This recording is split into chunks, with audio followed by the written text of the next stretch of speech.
इस पिक्चर में रणवीर सिंह जो इतने खतरनाक फौजी लग रहे हैं, जिनको लेकर लोग ये पूछ रहे हैं कि भाई साहब कोई असल में ऐसा शेर था भी, तो आज हम आपको बताने वाले हैं कि रणवीर सिंह इसी मेजर मोहित शर्मा का किरदार निभा रहे हैं। उस मोहित शर्मा का जो फिल्म में दिखाए गए रणवीर सिंह से कई हजार गुना खौफनाक सच्चा था। वो कहानी जो सुनते हुए रोंगटे खड़े हो जाएंगे, दिल जोर से धड़केगा, आंखें अपने आप नम हो जाएंगी। गाजियाबाद का एक लड़का, साधारण सा लड़का, नाम मोहित शर्मा, साल 1995 में 12वीं पास करता है। घर वाले सोच रहे थे कि इंजीनियर बनेगा, कॉलेज में एडमिशन करवाया, लेकिन मोहित के खून में कुछ और था, वर्दी का जुनून था। उसने चुपके से एनडीए का फॉर्म भरा, एग्जाम दिया, रिजल्ट आने से पहले ही कॉलेज ज्वाइन कर लिया ताकि घर वाले शक न करें। फिर जब रिजल्ट आया तो माँ बाप ने छिपा दिया, कहा इंजीनियरिंग करो, फौज में क्या रखा है। लेकिन मोहित को बेचैनी सता रही थी। सीधा यूपीएससी के दफ्तर फोन घुमाया और पूछा कि मेरा रिजल्ट बता दो। जवाब आया कि आप पास हैं, इंटरव्यू बाकी है। बस फिर क्या था, बिना किसी को बताए वो भोपाल पहुंच गया, इंटरव्यू दिया, पास हो गया। अब दिल्ली में मेडिकल, घर आया तो सब बता दिया। पहले तो माँ बाप नाराज हुए, फिर बेटे की आंखों में वो पागलपन को देखकर मान गए। हालांकि यहां पर एक रुकावट थी, मोहित का वजन जो था वो 6 किलो कम था और समय सिर्फ 4 हफ्ता बचा था। मां ने भी कमाल किया, रोज दूध, केले, प्रोटीन से लबालब खाना खिलाया।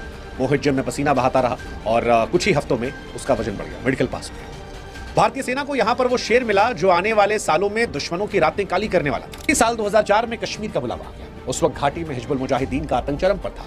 सारे बड़े हमले 2 नाम संभालते थे, अबू तोरारा और अबू सब्जार। सेना को उनके ठिकानों की खबर थी, मगर एक झटके में मारना बेवकूफी होती। ये दोनों पूरे नेटवर्क की धड़कन थे। फैसला हुआ कि कोई इंसान फौज का अंडर कवर बनकर जाएगा, दोस्त बनकर जाएगा, सारी जानकारियां निकालेगा और फिर वार करेगा। यह खतरनाक से भी ज्यादा खतरनाक, या कहें कि मौत के मुंह में जाने का जो काम था, उसे मेजर मोहित ने कहा कि मैं संभालूंगा। मोहित ने अपनी बाल को बढ़ाया, दाढ़ी को बढ़ाया और फिर नाम रखा इफ्तिकार भट्ट। एक कहानी गढ़ी कि फौज ने उसके भाइयों को मार दिया है और अब वो बदला लेना चाहता है। एक आर्मी चेकपोस्ट पर हमले का परफेक्ट प्लान बनाकर दिखाया। लोकेशन, सैनिकों की संख्या, हथियार सब सटीक।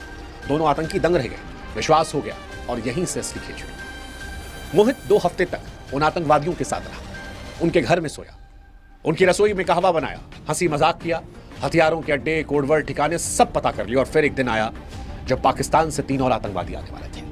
श्रीनगर से 50 किलोमीटर दूर बर्फीली पहाड़ी पर लकड़ी का घर। मोहित किचन में कहवा बना रहा था कि तभी अबू तुरारा और अबू सब्जार ने आखिरी टेस्ट लिया। सब्जार ने उस पर AK-47 तान दी। तुरारा गर्जा, आखिरी बार पूछ रहा हूं तो बता दे कौन है। मोहित ने ट्रे नीचे रखी, शांति से बोला, भाईजान मैंने तो आपको सब बता दिया है, अगर आपको शक है तो आप कोई। दोनों एक दूसरे को देखते, सब्जार ने बंदूक नीचे रख दी, कहवा पीने को बढ़ा और जैसे ही उनकी पीठ मोहित की तरफ हुई, मोहित ने शॉल हटाया, पिस्तौल निकाली, लोड किया और क्लिक की आवाज पर जब दोनों मुड़े तब तक 2 गोलियां दोनों की छाती को चीर चुकी थी।